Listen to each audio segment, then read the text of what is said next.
wake wa 26. Wao tufungue pale. Anawaelezea wana wa Isakari ambao wao walikuwa na uwezo wa kuyatambua majira, na ule uwezo wao, hekima waliokuwa nayo juu ya majira ya kimungu, kuweza kuelewa majira ya kimungu, ndio kitu ambacho kiliwapa nguvu ya kuwatawala ndugu zao wote. Na hii ipo kwenye kila eneo la maisha yako, yaani hata kama ni kwenye huduma, hata kama ni kwenye biashara au kwenye chochote.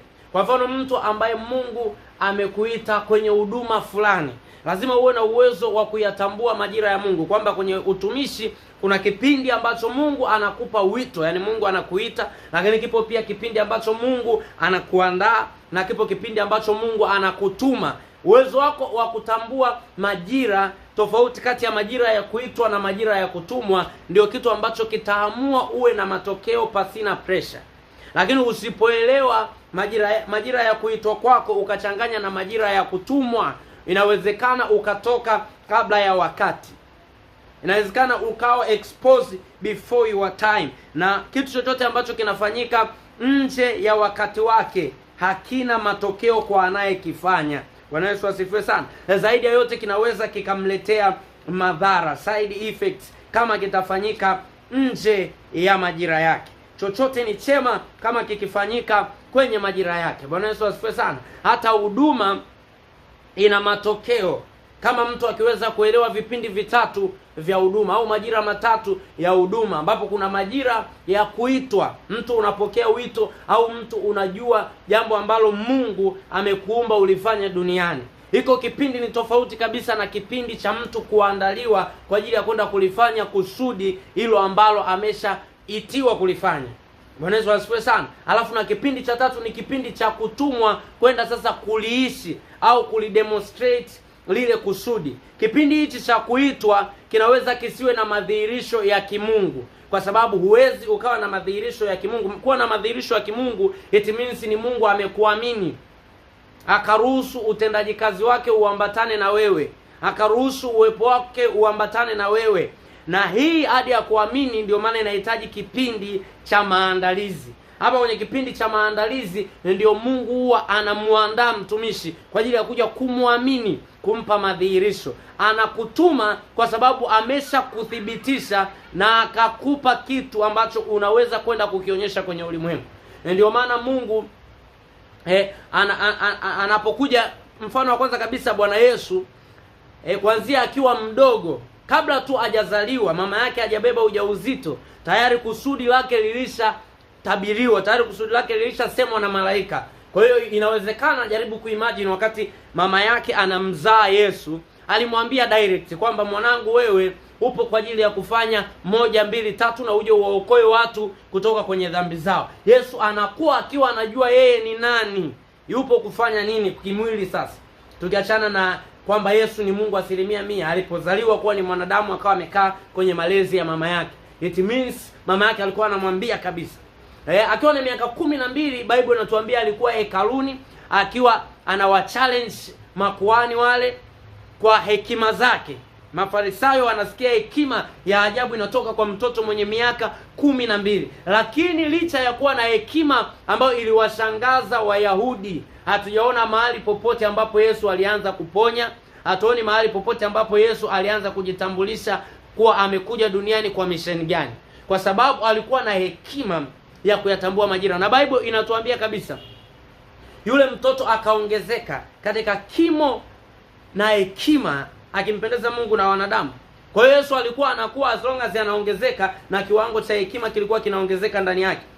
Ndio tunakuja kuona moja ya hekima ambayo alikuwa nayo ni hekima ya kuyatambua majira. Alijua kabisa haya sio majira yangu. Soma kile kitabu cha Luka sura ya 2 mstari wake wa 40. Bible inasema yule mtoto akakuwa, akaongezeka nguvu, amejaa hekima na neema ya Mungu ilikuwa juu yake. Kwa hiyo as mtoto alivyokuwa anakuwa, na kiwango cha hekima kilikuwa kinaongezeka. Na moja ya hekima ambayo Mungu akikupa itakusaidia ni hekima ya kuyatambua majira. Ni majira gani uongee, ni majira gani unyamaze, ni majira gani ufanye, ni majira gani usifanye. Bwana Yesu asifiwe sana. Bwana Yesu asifiwe, kwa sababu kila jambo limefanywa jema kwa wakati wake. Ndio maana unaona Bwana Yesu anajua kusudi lake mapema akiwa mdogo, lakini haanzi kulifanya. Anakaa miaka 30 ya maandalizi, alafu kwenye mwaka wa 30 ndo anatokeza, anaanza kulifanya kusudi. Bwana Yesu asifiwe sana. Tunaona tena Musa anakaa jangwani, anachunga mifugo ya mkwe wake Yethro kwa miaka 40 huko jangwani kule. Bwana asifiwe sana. Anaandaliwa, alafu ndo anakuja anatumwa. Na hapa ndo unaona kitu cha ajabu. Before Mungu hajamtuma Musa, cha kwanza Mungu anajifunua kwa Musa. Unajifunza nini? Kabla Mungu hajakutuma, lazima uwe unamjua ni Mungu gani ambaye anakutuma, ni Mungu gani ambaye unamtumikia. So kwenye kipindi cha maandalizi ndio kipindi ambacho Mungu huwa anamtokea mtumishi wake. Mungu anamtokea mtumishi wake. Kwa hiyo Mungu anaweza akakutokea lakini asikutume.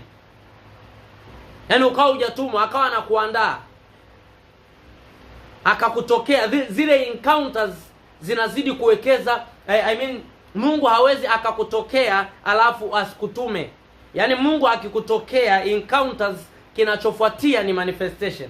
Yaani anytime encounter inatokea, kinachofuatia ni madhihirisho.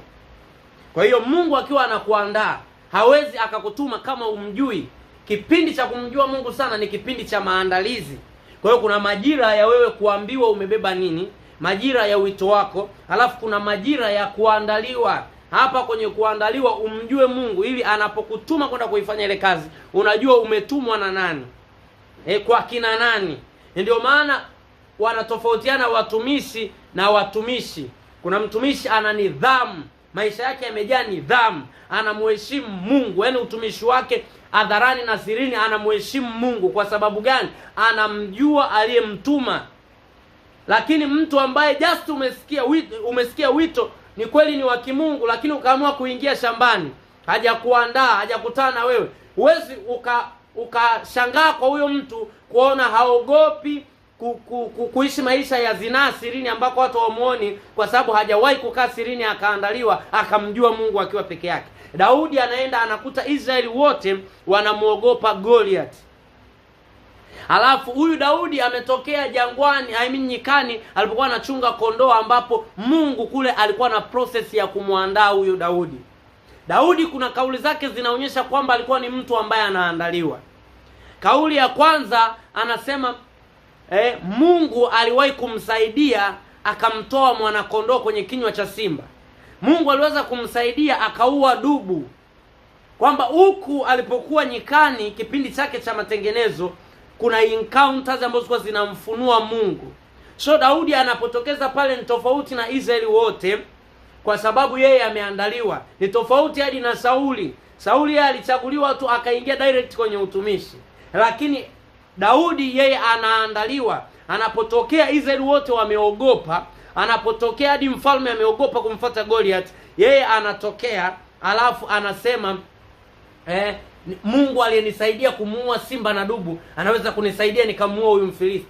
Alafu anamwambia Mfilisti, wewe unanijia kwa fumo na mkuki, ila mimi nakujia kwa jina la Bwana wa majeshi. Jiulize, Daudi aliwahi kujua wapi jina la Bwana wa majeshi linaweza likamuua mtu? So hivi vyote alivijua alipokuwa kwenye kipindi cha maandalizi. Bwana asifiwe sana. Kitu kingine, Bwana Yesu anatokeza tu hivi, alafu anasimama kwa mara ya kwanza, anasema Roho wa Bwana yu juu yangu, kwa kuwa amenipaka mafuta ni wahubiri maskini habari njema, waliofungwa habari ya kufunguliwa kwao.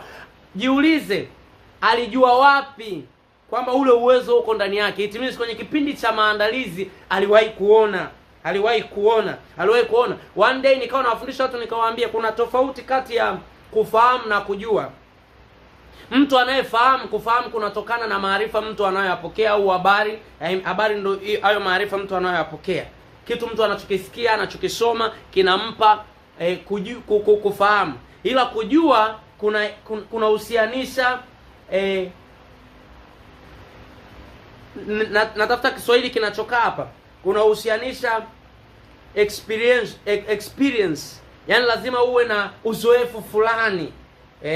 Uwe na uzoefu fulani kwenye hilo jambo, uzoefu wa uhalisia kwenye hilo jambo, ndio kunakupa mtu kujua. So unapoweza kukuta mtu anasema najua Mungu anaponya, ni tofauti na mtu anayesema tu Mungu anaponya, nafahamu, nimewahi kusikia Mungu akiponya. Lakini kuna mtu anajua, maybe amewahi kuponywa, au mtu amewahi kushuhudia uponyaji. Huyo anajua, ana experience.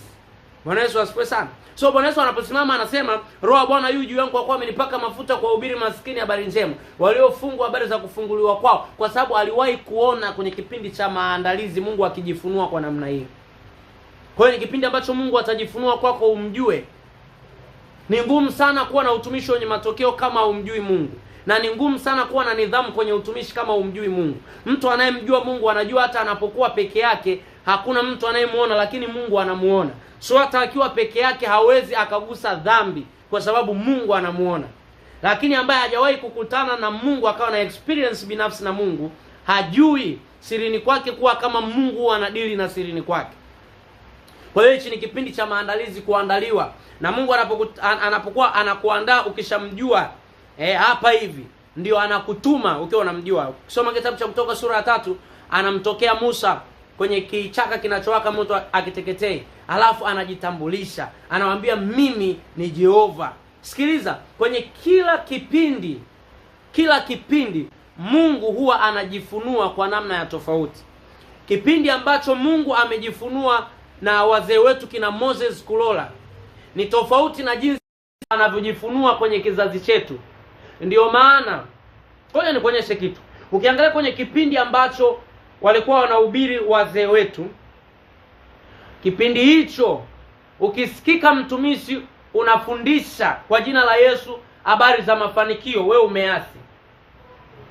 Lakini kipindi chetu Mungu anavyojifunua ni Mungu ambaye anainua watu kwenye kila eneo, yani kwenye eneo la siasa, kwenye eneo la mafanikio, kwenye eneo la elimu, kwenye eneo la kila kitu, maongozi na nini, Mungu anajifunua. Yaani uamsho wa kipindi chetu unagusa maeneo hayo.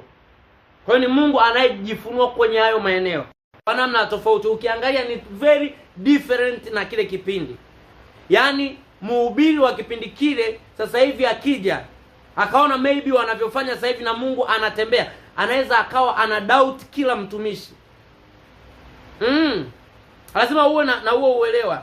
Na ngoja nikuonyeshe, siongei mambo yangu, ngoja nikuonyeshe kwenye Biblia. Fungua kitabu cha Kutoka sura ya 3 nikuonyeshe. Kwenye kila kizazi Mungu huwa anajitambulisha in a different way. Ngoja nikuonyeshe kitabu cha Kutoka sura ya 3. Sura ya 3. Wakati Mungu anamtokea Musa alafu anajitambulisha kwake. Nataka nikuonyeshe. Tuanzie mstari wa 6. Au nianze tu wa kwanza. Anasema basi huyo Musa alikuwa akichunga kundi la Yethro mkwewe kuhani wa Midian, akaongoza kundi nyuma ya jangwa. Akafika mpaka mlima wa Mungu hata Horebu.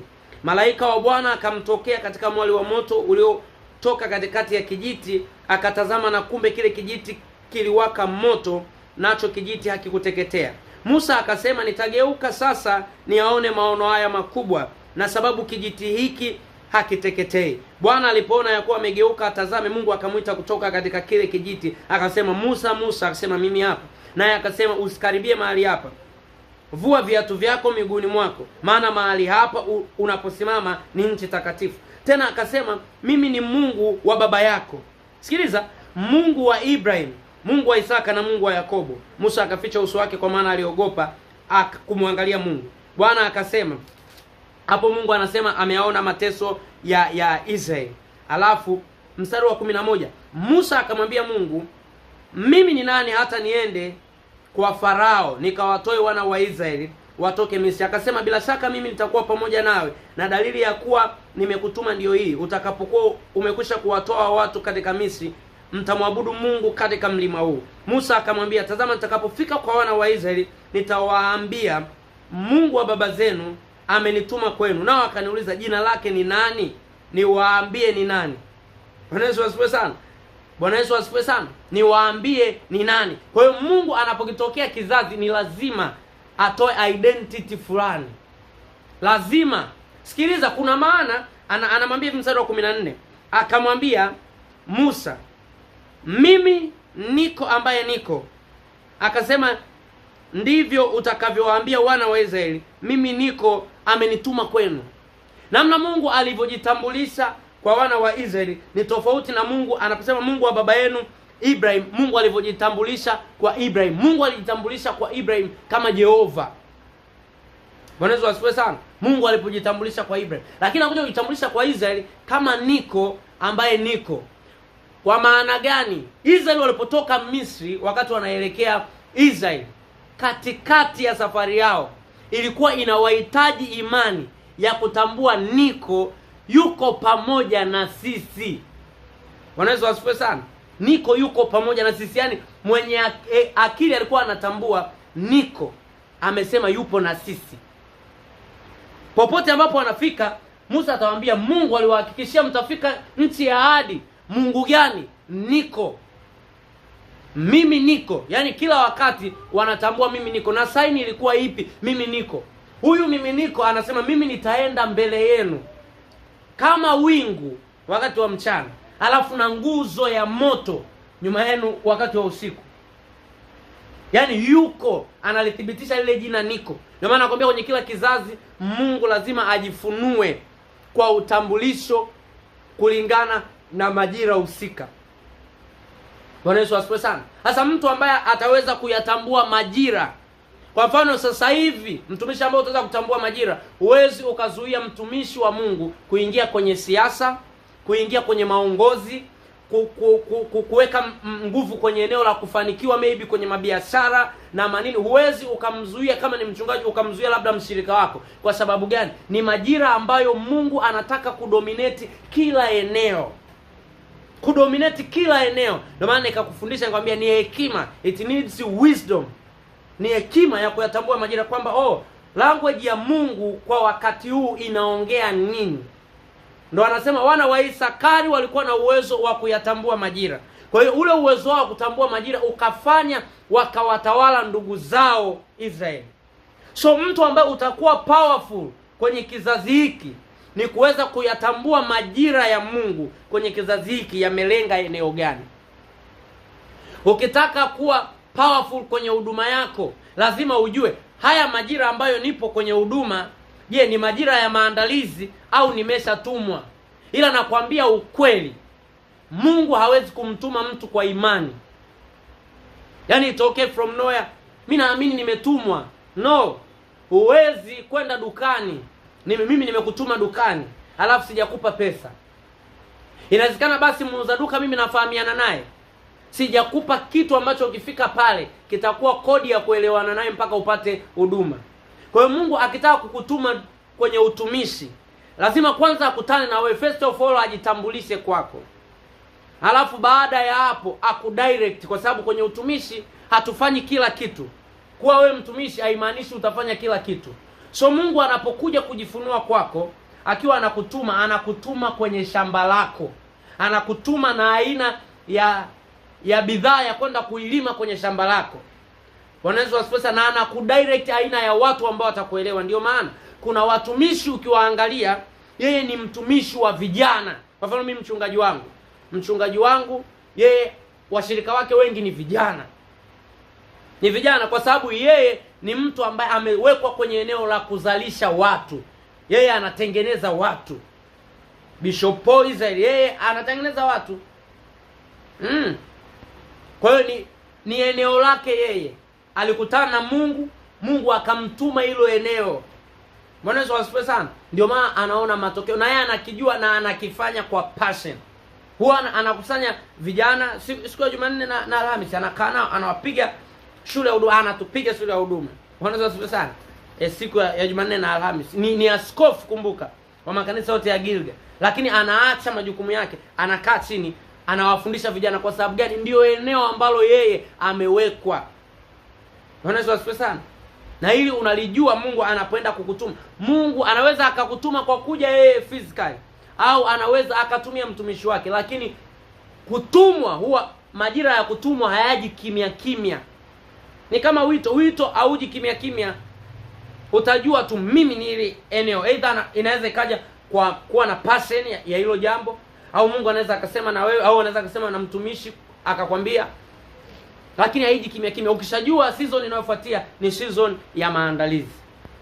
Bwana Yesu asifiwe sana. Bwana Yesu asifiwe. So, mfano Yohana Mbatizaji aliongea jambo nje ya majira yake likapelekea mauti yake. Yaani alikosa hekima ya kuliongea lile jambo, akaliongea kabla ya wakati wake tu, akaliongea maybe aliongea mbele ya watu wa heshima ambao hawakutakiwa kuliongea. Mambo ya yule mtu yakasikika kwamba anatoka na mke wa ndugu yake, ndio kilichomponza. So utakapojua hekima ya majira, unaweza ukawa ni mtumishi wa Mungu, ukafika sehemu ukasikia maybe scandals kukuhusu wewe, kitu ambacho hujafanya. In fact scandals zinaweza zikawa ni lugha ya Mungu kukucorrect sehemu.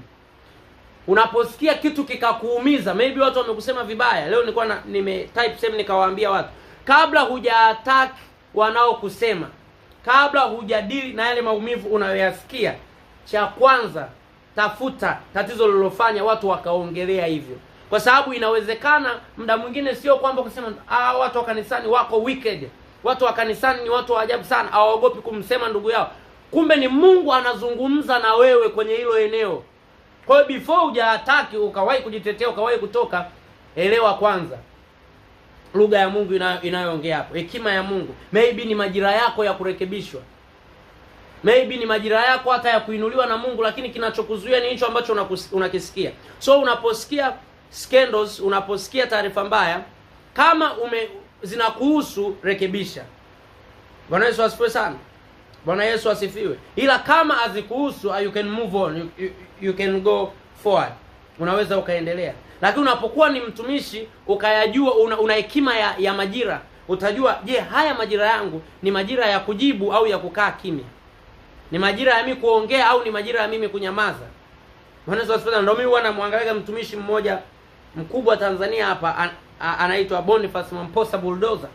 Ni miongoni mwa watumishi ambao wanasemwa sana Tanzania, lakini ni miongoni mwa watumishi ambao hawajibu chochote Tanzania. That's wisdom. Ile ni hekima. Sio majira yake. Inawezekana neno lake moja akalijibu likaharibu ministry yake, likaharibu, lakini hekima itamchagulia kwa haya majira, kaa kimya, usiongee chochote. Bwana Yesu asifiwe sana. Bwana Yesu asifiwe. Kwa hiyo hekima ya kuyajua majira itakusaidia pia kama ni mtumishi, maybe ndo unainuka. Wewe upo kwenye majira ya kuandaliwa, lakini kuna mwenzako yupo kwenye majira ya kutumwa, hata kama ni kijana mwenzako. Hautokuwa na wivu, hautokuwa na competition, kwa sababu unayaelewa majira ya kimungu. Hautokuwa na haraka, yani hautokuwa na pressure mpaka inafika sehemu ni mtumishi unaomba huduma, unawaambia watu wakualike. Kwa sababu gani? Tatizo ni moja, hujaelewa majira. Sikiliza, majira ya kuandaliwa kwa Daudi kuwa mfalme sio ikulu. Majira wewe kuandaliwa kuwa mhubiri mkubwa sio madhabahuni. Madhabahuni hauendi kuandaliwa pale. Madhabahuni unaenda kudemonstrate ambacho umeandaliwa muda mrefu ukiwa sirini. Mtu mmoja mwenye hekima akasema, madhabahuni hatuombi, madhabahuni tuna demonstrate maombi. Hivyo hivyo wito madhabahuni hauwi ndo unajengwa madhabahuni, ila madhabahuni una demonstrate ambacho muda mrefu Mungu anakifanyia kazi sirini. Kwa hiyo mimi na uhakika muda mwingi Mungu akiwa anamuandaa mtu atampeleka sirini ambapo hakuna hata watu wa kukusifia. Kipindi cha maandalizi hakuna kelele za mashabiki. Ndo Daudi yuko nyikani anaandaliwa kuwa mfalme, yuko nyikani, uwezi ukadhania. Ndio Yusufu yuko gerezani anaandaliwa kuwa waziri mkuu, uwezi ukadhania. Lakini Mungu anatengeneza moyo wa utumishi akiwa amemweka mtu mbali. Yaani hauwezi ukaandaliwa ukiwa ikulu. Ndio maana nikakwambia kipindi cha maandalizi ya Bwana Yesu hakuanza kuongea na Mafarisayo, kuanza kuweka alichokuja nacho, new knowledge aliyokuwa nayo, hajaanza kukiweka kile, hajaanza kukiimpact kile. Alikaa kimya, akawa tu anawasikiliza. Yuko kimya kwa sababu alitambua majira. Inawezekana kwa udogo wake ule angeongea, huduma ingekatwa mapema sana. Lakini hekima ikamfanya akae kimya mpaka majira yake yalipofika. Na majira yakifika, matokeo huwa yanaongea. Sure, I'm telling you, matokeo yanaongea. So ukiwa na hekima ya kuelewa majira, unajisaidia wewe mwenyewe kuweza kufikia hatima yako with no pressure, with no compromise. Yani hautokuwa na kona za siri ili upande juu, kwa sababu unajua ni kipindi cha kuinuliwa, kipindi cha kuambiwa inuka uangaze hakijafika. Hivyo vyote ni vipindi. Nuru yako imekujia, it means ni mtu aliyokuwa anasubiri nuru. Kwa hiyo kuna kipindi cha kusubiria nuru na kuna kipindi cha nuru kuja uambiwe inuka uangaze. Ukiwa na ufahamu wa kuyatambua majira hivi, huwezi kukompiti na mtu. Sure, hata ukimwona mwenzako ameinuliwa, Mungu anampeleka mbali, hautokompiti. Kwani mchungaji wangu anioni? Kwa nini mchungaji wangu anipange kwenye praise? Kila siku anampanga sister fulani, kila siku anampanga brother fulani. Kwani mimi anioni? Kwani mimi sina kitu? Sikiliza, kuna majira wewe kuandaliwa. Maybe hicho kiburi kinachofanya hadi unapata ujasiri wa kuongea hivyo, ndo Mungu anakuandaa, anakiondoa. Ukiwahi kutoka, unaondoka kabla ya muda wako, na premature exposure haimui mchungaji wako, inakuua wewe. Bwana Yesu asifiwe sana. So uwezo wa kuyaelewa majira ni kitu cha muhimu sana. Ni kitu cha muhimu sana. Cha muhimu sana kwa sababu ukielewa majira, moja ya kitu kitaonekana ni uvumilivu. Na moja kati ya zawadi Mungu anaweza kukupa kama amekupenda, anatamani mtoto wake ufike mbali, ni uvumilivu. Kwa sababu always mchakato haui mwepesi. Mchakato unaweza ukawa na vitu fulani fulani vikawa vigumu kibinadamu, vikawa vinakuumiza, lakini ndo vinakujenga. Mtume Paulo anawaandikia Warumi, anawaambia mfurahi pia hata katika nyakati ngumu, kwa sababu nyakati ngumu zinawapa saburi, hiyo saburi inawapa imani, inawapa uthabiti wa moyo. Kwa hiyo kuna kitu Mungu anaweza akawa anakitengeneza, lakini uelewe ni majira ya kutengenezwa au ni majira ya kwenda. Wow. Ukisoma kile kitabu cha kwanza kabisa cha Warumi, Paulo anawaambia hivi, Mungu ni shahidi jinsi gani ambavyo nilikuwa nawaonea shauku natamani kuja kwenu, lakini nikazuiliwa ili nikija kwenu niwe na matunda kama kwa hao wengine. So kuna majira Mungu anakukeep uwe down ili utakapokuja juu uwe na result. Uwezo wako wa kuyaelewa majira ndo uwezo utakaokusaidia kuweza kukop na hayo majira ya Mungu, na ukamsaidia Mungu akutengeneze na utoke ukiwa tayari. Na uwezo wa kutoelewa majira unaweza ukakulazimisha ukatoka before your time, ukaingia maybe kwenye bato ambazo sio za muda wake, kwa sababu kila majira yana vita yake. Kwa mfano, kila title unayoiona ya mtumishi, title tu, ina aina ya attack zake za shetani. Yaani namna mtume anavyokuwa attacked na shetani ni tofauti na baza. Namna nabii anavyokuwa attacked na shetani ni tofauti tu na shemasi, ni tofauti. Kwa hiyo kama sio majira ya wewe kutambulishwa ulimwenguni kuwa maybe nabii, alafu ukaanza kujiita nabii, ujue umejiingiza kwenye bato kabla ya majira yake. Ndio unashangaa mtu anakuwa kipofu, ndio unashangaa mtu anakufa mapema, ndio unashangaa mtu anaugua ghafla. Kwa nini? Ameingia kwenye vita ambayo hakuweza kutambua tu majira. Ukisoma kitabu cha Warumi mwanzo tu, Paulo anasema anahubiri injili ya Yesu Kristo ambaye Mungu alimdhihirisha. Pointi ni hiyo, anasema Mungu alimdhihirisha kwa jinsi ya Roho ya utakatifu. So Mungu alimdhihirisha, kwa hiyo Mungu ana majira ya kumdhihirisha. Mungu akamweka miaka 30. Alipofika mwaka 30 akamdhihirisha. So uwezo wako wa kuyaelewa majira ni dawa ya hatima yako. Uwezo wa kuyaelewa majira ni hatima, ni dawa ya hatima yako. Na uwezo wa kutokuyaelewa majira, kushindwa kuyaelewa majira, ni sumu ya hatima yako. Kwa sababu kuna vitu upaswa kuvifanya kwenye majira fulani. Kuna vitu unapaswa kuvifanya tu kwenye majira fulani. Kwa mfano, kuna majira ni ya kwako ya kuweka maarifa, kuweka maombi, na kuna majira ya wewe kutoa. So utakapotoa kabla ya majira yako, utakaukiwa tu. Utatoa. Mtumishi ni kama gari. Unapotoa pia gari linatoa mwendo, linatoa urahisi wa kusafirisha watu, lakini linahitaji kwenda garage, linahitaji pia kwenda fuel station likaongezewe mafuta. Hivyo hivyo kwa mtumishi. Kwa hiyo unajua kuna majira ya mimi kwenda sheli na kuna majira ya mimi kwenda barabarani. Bwana Yesu asifiwe sana. Ninakuombea katika jina la Yesu, Mungu akusaidie, akupe uwezo wa kuyaelewa majira. Mungu akupe hekima ya kuyaelewa majira.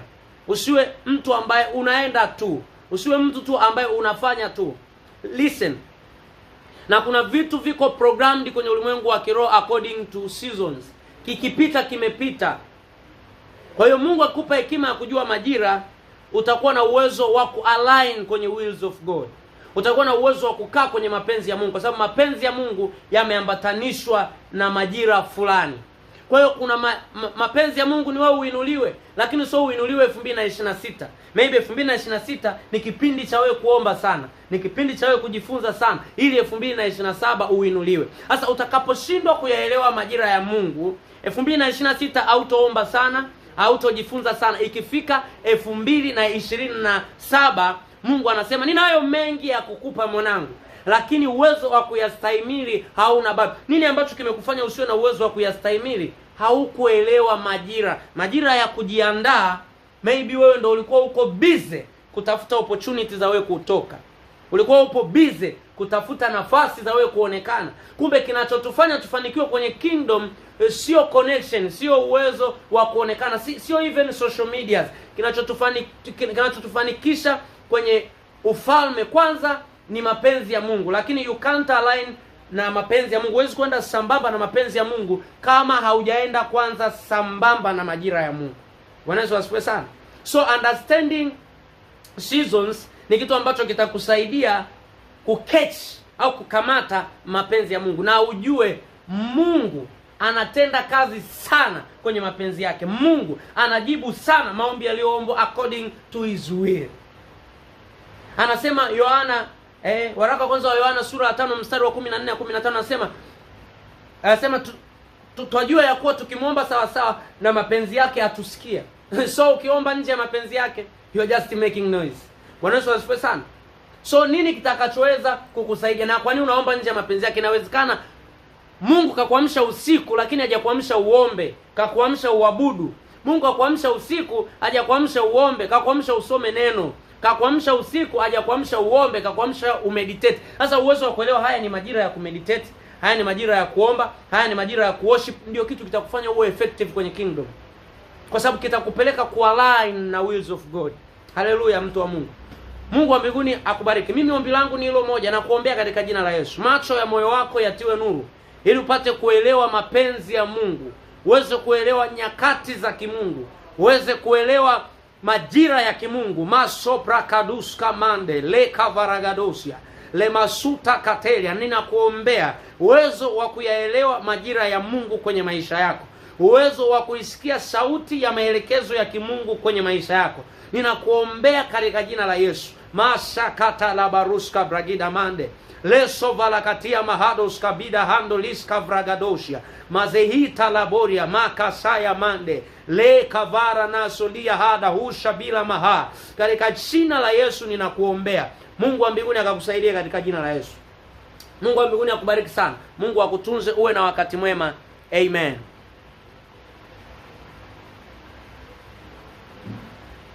Bwana Yesu asante.